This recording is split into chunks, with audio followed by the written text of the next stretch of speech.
Hello મિત્રો, હું ધ્રુવિલ પટેલ મારી સિવિલ સ્પિરિટ ચેનલ પર ફરીથી તમારી માટે હું નવા 10 ક્વેશ્ચન લઈને આવી ગયો છું. અને આ 10 ક્વેશ્ચન શિફ્ટ 1ના છેલ્લા 10 ક્વેશ્ચન હશે. એટલે પાર્ટ 3 લખેલું છે મેં. આના પછીથી આપણે બીજા 10 ક્વેશ્ચન લઈશું, એ શિફ્ટ 2ના પેપર્સના આવશે. એટલે આપણે 30 ક્વેશ્ચન કમ્પ્લીટ કરીશું આજે. તો વધારે ટાઈમ આપણે બગાડતા નથી અને આપણે વધીએ છીએ હવે નવા 10 ક્વેશ્ચન તરફ. તો આ પહેલો ક્વેશ્ચન છે આજનો. એમાં શું કહે છે કે જી એક વસ્તુને 30% નુકસાન ખાઈને એચ ને વેચે છે અને એચ તેને 30% નુકસાનમાં જે ને વેચે છે. તો જેની પડતર કિંમત જીની પડતર કિંમતથી કેટલા ટકા ઓછી છે? તો અહીં શું લખ્યું છે કે જી એક વસ્તુને 30% નુકસાનમાં વેચે છે. તો જી છે, તો જી હવે જીની વસ્તુની કિંમત તો આપણે કંઈક એઝ્યુમ કરવી પડે ને. ડાયરેક્ટ કઈ રીતે કહી શકીએ? ઇઝી વે એ જ છે કે તમે કોઈ વેલ્યુને એઝ્યુમ કરી લો. તો સપોઝ કે હું એવું કરું છું કે વેલ્યુની મૂળ કિંમત છે 100 રૂપિયા, બરાબર. તો જી એક વસ્તુને 30% નુકસાન થઈને વેચે છે. તો જી આ 100 રૂપિયાની વસ્તુને એચને 30% નુકસાનમાં વેચે છે. એટલે હું એમ કહું કે 70 થઈ ગયું એચ પાસે. હવે એચ આ જ વસ્તુને જેને ફરી 30% નુકસાનમાં વેચે છે, તો 70નું 30% નુકસાન આપણું કેટલું થાય? તો અહીં અગર આપણે ગણી લઈએ 70 ગુણ્યા 30 ભાગ્યા 100, તો 7 તારી 21. તો 70માંથી 21 આપણા જાય તો કેટલા રહે? 49 રહે. તો 49 રૂપિયામાં જે પાસે પહોંચે છે આ વેલ્યુ. તો હવે અહીં શું કીધું છે કે જેની પડતર કિંમત જીની પડતર કિંમતથી કેટલા ટકા ઓછી છે? હવે તમે એવું કહેશો કે અહીં આગળ 49 તો છે, તો અહીં 49 પણ છે જ ને. તો આ આન્સર ફટાફટ બધા ક્લિક કરી દેશે. પણ ક્વેશ્ચન એકવાર વાંચવો કે જેની પડતર કિંમત જી કરતા કેટલી ઓછી છે. તો જી તો 100 છે, તો જી માઇનસ 49 તો કેટલા? 51% આવી. તો આન્સર આપણો સાચો આવશે 51%. 49 નહીં આવે. સ્ટુડન્ટ્સ બધા ઉતાવળમાં છે ને આન્સર આવે, ચલો લખી દો. પણ તે ક્વેશ્ચન વાંચો તમે શું કહેવા માંગે છે. ચલો બીજો ક્વેશ્ચન. હવે અહીં કહે છે કે જો y plus 1/y is equal two 4 હોય તો 1/y³ પ્લસ y³ નું મૂલ્ય શું થાય? બોલો બોલો. હવે તો તમને આઈડિયા આવી જવું જોઈએ. આવા રીતના આપણે 2 ક્વેશ્ચન સોલ્વ કરી દીધા છે આ સિરીઝમાં. એમાં કશું છે નહીં. આપણને ભાગ્યું શું છે? 1/y³ plus y³. તો આને આપણે ધારી દો ને કે a³ પ્લસ b³, બરાબર. તો આપણે અહીંયા આગળ a plus B whole raise to ક્યુબનું ઇક્વેશન શું થાય? a³ plus b³ minus 3ab into a plus B. આ ઇક્વેશન થાય. તો હું a³ પ્લસ b³ ને આ બાજુ લઈ આવું છું. તો શું થઈ ગયું? a plus B whole raise to cube minus 3ab into a plus B થઈ ગયું. હવે અહીંયા આગળ આપણે ધારી લો કે a is equal to y, b is equal to 1/y. હવે a b is equal to શું થાય? y ઇન્ટુ 1/y એટલે 1 થઈ ગયો આન્સર તમારો. y ઉડી ગયા. આ બધી વેલ્યુ આપણને મળી ગઈ. આ બધી વેલ્યુને આ ઇક્વેશનમાં પુટ ઓન કરતો તો શું થઈ ગયું તમારું? જો y³ પ્લસ 1/y³ થઈ ગયું. આ is equal to a plus B whole raise to cube એટલે y plus 1/y whole raise to cube થઈ ગયો માઇનસ 3ab એટલે શું થઈ ગયું? 1 ઇન્ટુ 1y/1 પ્લસ y. હવે y/1 પ્લસ yની વેલ્યુ આપણને આપેલી છે 4. તો અહીંયા આગળ આપણે લખી શકીએ 4નો ક્યુબ માઇનસ 3 ઇન્ટુ 1 ઇન્ટુ 4 થઈ ગયું. તો 4નો ક્યુબ કેટલો થાય? 4નો ક્યુબ તો તમને બધાને ખબર હશે. 4 4 જા 16, 4 જા 64 માઇનસ 3 4 જા કેટલા થયા? 3 4 જા 8. તો કેટલો આવ્યો આન્સર? 52 આન્સર આવ્યો. તો તમારો આન્સર કેટલો થઈ ગયો? 52 થઈ ગયો. તો આન્સર તમને મળી ગયો 52. ખ્યાલ આવી ગયો ને? કશું હતું નહીં. હવે નવો આવ્યો. આ ક્વેશ્ચન શું કહે છે કે 18 પુરુષોની સરેરાશ ઉંમર 28 વર્ષ છે અને 22 સ્ત્રીઓની સરેરાશ ઉંમર 26 વર્ષ છે. તમામ પુરુષો અને સ્ત્રીઓની કુલ મળીને સરેરાશ કેટલી થશે? હવે આ છે તમારા એવરેજનું ઇક્વેશન. શું છે? એવરેજ. ટોપિકનો ક્વેશ્ચન છે. તો 18 પુરુષોની સરેરાશ ઉંમર એટલે 28. તો આપણે 28 ગુણ્યા 18 કરીએ તો કુલ ઉંમર મળી જાય. તો 28 ગુણ્યા 18 આપણે કેટલો થાય? તો 64. 64 ની વધી 4. અહીંયા 8 એકા 8, 2 8 જે 16, 6 6 12 ને 8 20. તો અહીંયા આગળ આવી ગયો બગડો ને અહીંયા તીગડો. તો 2 1 જે 2 એટલે 504 વેલ્યુ આવી. આ થઈ તમારા પુરુષોની ટોટલ ઉંમર. હવે આવી સ્ત્રીઓની ટોટલ ઉંમર ફાઇન્ડ કરે. તો સ્ત્રીઓની ટોટલ ઉંમર શું થાય? 26 ગુણ્યા 22. 26 ગુણ્યા 22, 2 6 2 જે 12 એટલે 1 2. તો અહીંયા ગયા 2 6 2 જે 12, 2 2 જે 4, 4 ને 2 6 ને 1 7 ને બધી પડી 1. તો અહીંયા 7 આવી ગયો. 2 2 જે 4 એટલે અહીંયા આવી ગયો 572. તો આ સ્ત્રીઓની કુલ ઉંમર થઈ. તો હવે આપણે બંને કુલ ઉંમરનો સરવાળો ભાગ્યા ટોટલ સંખ્યા. તો 504 વત્તા 572 ભાગ્યા સ્ત્રીઓ પુરુષો 18 વત્તા 22. તો શું આવ્યું તમારું અહીંયા આગળ? 1076. 1076 ભાગ્યા ટોટલ 40 નો આવી ગયો. તો આ રીતે ભાગાકાર કરી દો. તો ભાગાકાર કરીએ તો શું થાય? તો અહીંયા આગળ લખીએ 40 દૂના 80 થઈ ગયો. 40 દૂના 80. 40 દૂના 80. તો વધ્યા કેટલા? હવે 276. 276 ભાગ્યા 40 છંગ 240. તો વધ્યા કેટલા? 360. 40 9 360 થઈ ગયા. 26.9 નો આન્સર આવે. તો 26.9 વર્ષ આવશે. ચલો ખબર પડી ગઈ બધાને. હવે આપણે લઈએ ચોથો ક્વેશ્ચન. ચોથો ક્વેશ્ચન શું કહે છે કે એક પાત્રમાં બે પ્રવાહી છે, B1 અને B2. કયા છે? B1 અને B2 નો ગુણોત્તર આપેલો છે કેટલો? 4:3 નો ગુણોત્તર આપેલો છે. જ્યારે પાત્રમાંથી 7 લીટર મિશ્રણ દૂર કરવામાં આવે છે અને તેને સ્થાને B2 લેવામાં આવે છે ત્યારે B1 અને B2 નો ગુણોત્તર 18:17 બને છે. તો શરૂઆતમાં પાત્રમાં કેટલા લીટર B1 હતું? હવે અહીંયા આગળ શું છે? આ ક્વેશ્ચન ખૂબ જ ધ્યાનથી વાંચવા જેવું છે. આમાં આપણે છે ને આમ ક્વેશ્ચન વાંચીને જે થાય કે નહીં કરવો, હું બીજો કરી લઉં તો મને ટાઈમ બચે, પણ કશું છે નહીં. આમાં પહેલા તમે શું કીધું છે કે B1 અને B2 નો ગુણોત્તર આપ્યો છે. તો B1 અને B2 નો ગુણોત્તર કેટલો આપ્યો છે તમને? 4:3. તો 4 વત્તા 3 કરીએ તો કેટલો થયો? તો ટોટલ 7 નો છે. હવે અહીંયા શું કીધું છે કે જ્યારે પાત્રમાંથી 7 લીટર મિશ્રણ દૂર કરવામાં આવે છે, પણ આપણને એવું નથી કીધું કે 7 લીટર જે કાઢવામાં આવે છે કયામાંથી કાઢવામાં આવે છે? B1 માંથી કાઢવામાં આવે છે, B2 માંથી કાઢવામાં આવે છે, બંનેમાંથી કાઢવામાં આવે છે. તો બંનેમાંથી કેટલા પ્રમાણમાં કાઢવામાં આવે? તો આપણે આમ લઈએ કે આપણે સપોઝ કે B1 લઈએ તો B1 7 લીટરમાંથી 4/7 પ્રમાણમાં કાઢવામાં આવે છે, કારણ કે આ બેનું ટોટલ કેટલું છે? 7. તો અહીંયા 7 આવે બરાબર, અને આ છે 7 લીટર. તો શું થયું? 4 જ લીટર આવી ગયું. તો અહીંયા આવી ગયું 4 લીટર બરાબર. અને B2 માંથી એ રીતે આપણે કહીએ તો 7 લીટર માટે 3/7 માંથી કેટલું કાઢવામાં આવે? 3 લીટર. ચલો આમાં સમજ પડી? આમાં કોઈ ડાઉટ ના હોવો જોઈએ, કારણ કે આ ઈઝી છે, આપણે ગુણોત્તરના પ્રમાણમાં કાઢ્યું છે. તો B1 માંથી 4 અને B2 માંથી કેટલા? 3 કાઢવામાં આવે છે. તો આપણે આમ સમજી લઈએ તો B1 is equal two 4x હતું ને 4x માઇનસ 4. હવે એમને શું કીધું છે? ને B2 માંથી 3x માઇનસ 3 થઈ ગયું. હવે એમને શું કીધું છે કે એને સ્થાને B2 લેવામાં આવે છે. હવે 7 લીટર કાઢ્યું હોય તો ઓબ્વિયસલી 7 લીટર જ લેવામાં આવે ને. સસ્પેન્સ અહીં આગળ છે, લેવામાં આવે છે એટલું કીધું, પણ આપણને ખબર ના પડે કેટલું લીધું હોય, પણ જેટલું કાઢ્યું એટલું જ લેવામાં આવે. તો કેટલું કાઢ્યું છે? તો 7 લીટર જ લેવામાં, પણ 7 લીટર કયું લેવામાં આવે છે? B2 લેવામાં આવે. તો B2 લેવામાં આવે તો અહીંયા આગળ B2 માં +7 એડ કરી દઈએ. તો B2 ની વેલ્યુ શું આવી? 3x + 4. આ બે વસ્તુ આપણી પાસે આવી ગઈ. ઓકે, હવે ત્યારે B1 અને B2 નો ગુણોત્તર 18:17 બને છે. આ બધી પ્રક્રિયા પતી જાય ને પછીનો ગુણોત્તર આ બને છે. તો આપણે આમ કહી શકીએ કે 4x - 4 is equal to 18 divide by 3x + 4 equal to 17. હવે કશું છે નહીં, ચોકડી ગુણાકાર કરી દો. તો ચોકડી ગુણાકાર કરીએ તો શું થાય? 17 ગુણ્યા 4x - 4 ઇઝ ઇક્વલ ટુ 18 ગુણ્યા 3x + 4.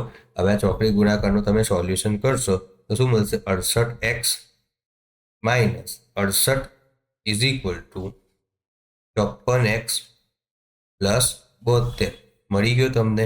તો હવે આ 54x આ બાજુ આવે તો આ થઈ ગયું 14x અને આ 68 આ બાજુ આવે તો તમારું થઈ ગયું 140. તો x ઇઝ ઇક્વલ ટુ શું વેલ્યુ આવી? 10 વેલ્યુ આવી. હવે આપણે શું કરીશું કે x ઇઝ ઇક્વલ 10 આવ્યું એટલે આપણે ડાયરેક્ટ શું કરીશું? 10 લીટર આન્સર મારો આવી ગયો. પણ એવું નથી બકા. અહીં આગળ શું કીધું છે કે શરૂઆતમાં પાત્રમાં કેટલા લીટર B1 હતું? તો B1 આપણો શું છે? B1 છે આપણો 4x. તો x આપણને 10 મળ્યો તો શું થઈ ગયું? 4 ઇન્ટુ 10 એટલે 40 લીટર આપણી પાસે B1 સ્ટાર્ટિંગમાં હતું. હવે અહીં આગળ પૂછે કે B2 કેટલો હતો? તો 3x થઈ જાય. ખ્યાલ આવી ગયો? તો આપણો આન્સર આવશે અહીં આગળ 40 લીટર. હવે નવો આવ્યો ક્વેશ્ચન 65. એક બેગને ₹6960 વેચવાથી થતો નફો તે બેગને ₹4560 વેચવાથી થતા નુકસાનથી 9 ગણો છે. બેગની વેચાણ કિંમત કેટલી હોવી જોઈએ કે જેથી 35% નફો થાય? આ ક્વેશ્ચન તમારો થયો પ્રોફિટ એન્ડ લોસ. શેનો થયો? Profit and loss. હવે આમાં બધા મેથના ક્વેશ્ચન તમે ક્વેશ્ચન શાંતિથી વાંચો ને તો તમને આન્સર મળી જાય. તો અહીં શું કીધું છે? એક બેગને 6960 વેચવાથી થતો નફો એટલે નફો થાય છે અને અહીંયા આગળ 4560 વેચવાથી નુકસાન થાય છે. તો આપણી પાસે નુકસાન અને નફા માટે કોઈક આમ શું કહેવાય વેલ્યુ તો હોવી જોઈએ કે આટલામાંથી વેચ્યું તો નફો થયો અને આટલામાંથી વેચ્યું નુકસાન થયું. એ આપણી પાસે નથી. તો અહીં આગળ આપણે કોસ્ટ પ્રાઇસ જે છે ને એ ધારી લો કે x છે. હવે પહેલું શું કહે છે કે 6960 વેચવાથી પ્રોફિટ થાય છે. તો આપણે નામ લખી શકીએ કે 6960 વત્તા x. ઓબ્વિયસલી પ્રોફિટ થાય તો એની કોસ્ટ પ્રાઇસ કરતાં સેલિંગ પ્રાઇસ વધારે જ હોવાની. તો આ સેલિંગ પ્રાઇસ થઈ, ના કોસ્ટ પ્રાઇસ થઈ. હવે એ જ રીતે જો 4560 વેચવાથી એને નુકસાન થાય છે તો જ્યારે નુકસાન થતું હોય તો એક્સ કરતા આ પ્રાઇસ ઓછી થઈ ગઈ તો સેલિંગ પ્રાઇસ આ થઈ, ના થઈ ગઈ તમારી કોસ્ટ પ્રાઇસ થઈ ગઈ. એટલે એક્સ આગળ આવી ગયું ને 4560 પાછળ થઈ ગયું. હવે શું કીધું છે? વેચવાઈ થતા નુકસાનથી 9 ગણો છે. શું વેચવાય? 6960 વેચાય થતો નફો એટલે પ્રોફિટ ઇઝ ઇક્વલ ટુ શું છે? 9 ઇન્ટુ લોસ. 9 ગણો છે તો પ્રોફિટ તો આપણને ખબર છે 6960 plus x is equal two 9 into x minus 4560. સમીકરણ બનાવતા આવડવું જોઈએ, બીજું કશું છે નહીં.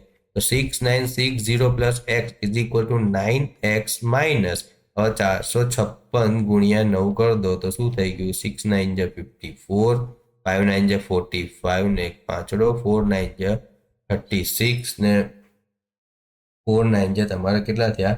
30. ઉભા રહો, કઈ ભૂલ પડી? ભૂલ નથી પડી આપણને. 4 9 જા 36 ને 5 41. તો પાછળ આપણે મીંડું એડ કરી દઈએ તો અહીંયા આગળ શું આવ્યું? 41 0 40 આવી. ઓકે. હવે આપણે શું કરીએ? આ એક્સને આ બાજુ લઈ જાઓ અને આ બાજુ લઈ જાઓ તો શું થઈ ગયું? તમારું 8x થઈ ગયું. 8x ઇઝ ઇક્વલ ટુ શું આન્સર આવશે તમારો? 5800 આન્સર આવશે. કેટલો આવશે? 5800 આન્સર. એ રીતે જો અહીંયા આગળ પ્લસ કરો તો 6960 તો 0 0 બધી પડી 1 0 બધી પડી 1 8 4800 કરે. સોરી 4800 આન્સર આવશે તમારો. એક્સ ઇઝ ઇક્વલ ટુ શું થઈ ગયું તમારું?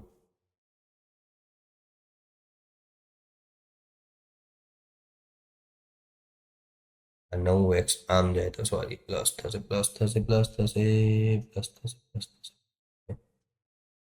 આપણે ક્યાં ભૂલ પડી જાય? મને લખવામાં ભૂલ પડી ગઈ. જો અહીંયા આગળ માઇનસ આવે. કેમ માઇનસ આવે? કારણ કે ઓછું હોય.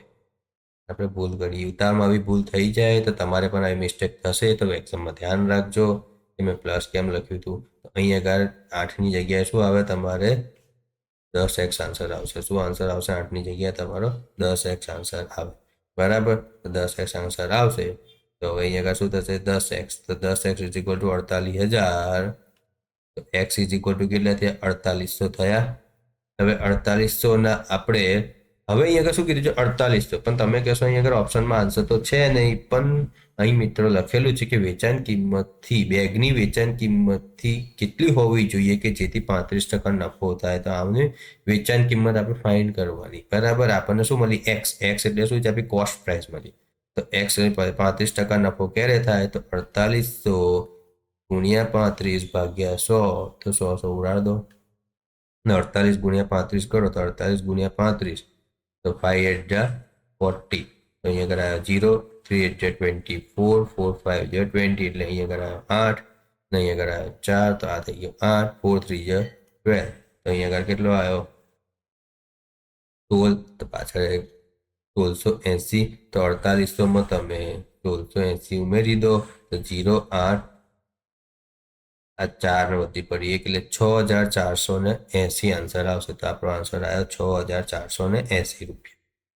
કોઈને ડાઉટ નહીં હોય ઓકે તો ચલો આપણે આગળ જઈએ ડાઉટ હોય તો મને કોમેન્ટ કરી દેજો અહીં આગળ પૂછ્યું છે કે એક સમાંતર શ્રેણીનું 20મું પદ 530 છે 530 છે તો આ સમાંતર શ્રેણીના પ્રથમ 39 પદોનો સરવાળો કેટલો હશે આપણને પૂછ્યું છે શું અહીંયા આગળ 20મું પદ આપેલું છે અને 39 પદોનો ટોટલ સરવાળો ફાઇન્ડ કરવાનો છે તો ટોટલ સરવાળાનું ઇક્વેશન શું છે Sn = n/2 2a + n-1 × d છે અને કોઈ પણ પદનો સરવાળો કોઈ પણ પદની વેલ્યુ માટેનું ઇક્વેશન શું છે a + n-1 × d છે tn = તો આપણને 20મું પદ આપેલું છે તો 20મું પદ આપેલું છે તો 20મું પદ એ કયું આપ્યું છે 530 તો 530 વત્તા 530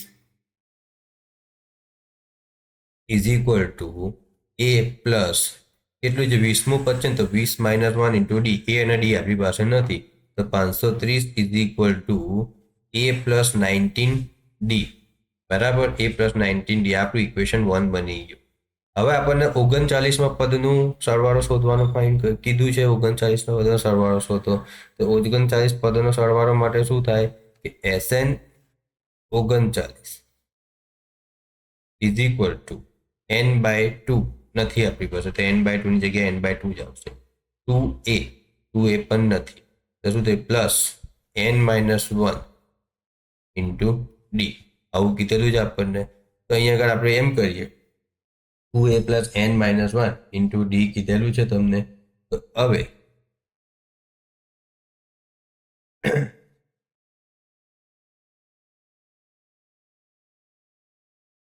Sn = શું કીધું છે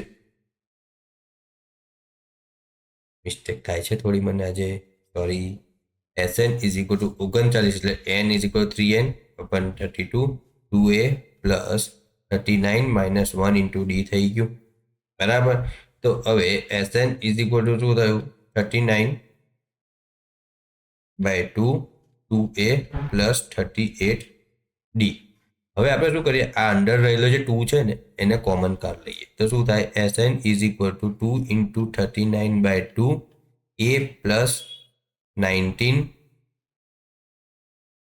× d થઈ ગયો બરાબર a + 19 × d થઈ ગયો તો હવે શું કરીએ આપણે આ બે ઉડાડી દઈએ આપણો આન્સર આવી ગયો Sn = 39 a + 19d ઓકે તો હવે a + 19d ની વેલ્યુ a + 19 × d ની વેલ્યુ આપણી પાસે છે a + 19 × d ની વેલ્યુ આપણી પાસે છે તો a + 19 × d ની વેલ્યુ કેટલી છે 530 છે તો Sn = આમ લખી શકાય કે 39 × 530 39 × 530 કરો તો 53 × 39 કરો તો શું થાય 3 9 જા 27 તો છેલ્લે સાતડો આવે છે તો છેલ્લે સાતડો તમે જુઓ તો કેટલામાં આવે છે એક જ આવે છે તો જો એકમાં જ આવતો હોય તો પછી આન્સર આપણો 2760 થઈ ગયો બરાબર તો આ આપણો સાચો આન્સર છે તમે કરવો હોય તો કેલ્ક્યુલેટ કરી શકો છો 3 9 જા 27 એટલે સાતડો 3 3 જા 9 5 9 જા 45 તો 5 ને 2 7 7 ને 9 16 થઈ ગયા 16 ના 1 વધી પડી 5 તો અહીંયા કરી ગયા 6 પછી 5 3 જા 15 તો 15 ને 5 એટલે 20 થઈ ગયું ને પાછળ મિનિટ આવી ગયો તો 20 થઈ ગયો તો આ રીતે આપણો છઠ્ઠો ક્વેશ્ચન સોલ્વ થયો હવે આપણે આયા 67મો ક્વેશ્ચન. તો અહીં શું લખ્યું છે કે જો આર જેમ એસ ઇઝ ઇક્વલ ટુ 4/5 હોય તો 4r/4s નું મૂલ્ય શું થાય? આ તો તમે લખ્યા વગર સોલ્વ કરી શકો છો. આર જેમ એસ ઇઝ ઇક્વલ 4/5 છે તો 4r/4s, હવે બે જગ્યાએ 4 ને 4 જ મૂક્યું છે તો આન્સર તમારો 4/5 જ આવવાનો. કેમ? 4r કરો તો શું થઈ ગયું? 16 અને 4 5 20, તો આનું પાછું 4/5 જ થવાનું. કશું નતું. એક સમગુણોત્તર શ્રેણીમાં 8મું પદ અને 4થું પદનો ગુણોત્તર 25/1 આપે. જેના 17મા પદ અને 9મા પદનો ગુણોત્તર કેટલો થાય? તો આ છે જીઓમેટ્રિક પ્રોગ્રેશન. તો આનું જીઓમેટ્રિક પ્રોગ્રેશનનું ઇક્વેશન છે Tn is equal to a into r raise to n minus 1. આ ઇક્વેશન લાગુ પડશે. તો આ ઇક્વેશનમાં આપણને 8મું પદ છે તો T8 આપણે આમ કહી શકીએ કે a into r raise to 8 minus 1 એટલે a into r raise to 7. એ જ રીતે T4 છે તો T4 માટે શું આવે તમારે? T4 માટે જે રીતે T8 ફાઇન કર્યું એ જ રીતે આપણે T4 નું ફાઇન કર્યું. તો T4 શું થઈ? ચોથા પદનું T4 is equal to a raise to r raise to 4 minus 1. તો a into r raise to શું થઈ ગયું તમારું? 3 થઈ ગયું. ઓકે, તો હવે આપણને ગુણોત્તર આપેલો છે. તો ગુણોત્તર એટલે આમ કહી શકાય કે T8/T4 ઇઝ ઇક્વલ ટુ આપણે આમ લખી શકીએ a into r raise to 7 upon a r raise to 3. બરાબર. આ ઉડી જાય એ. તો હવે અહીં અગર આમ લખી શકીએ r7 - 3 is equal to r raise to 4. તો r રેઝ ટુ 4 હવે અહીંયા ગુણોત્તર શું આપેલો? 25/1. r raise to 4 is equal to 25 કહી શકું કે ના કહી શકું? કહેવાય ને. તો હવે આપણે સેમ રીતે T17 કીધું છે તો T17 નું શું થાય? ar રેઝ ટુ 16 થાય. અને T9 છે તો Tn નું શું થાય? ar રેઝ ટુ 8 થાય.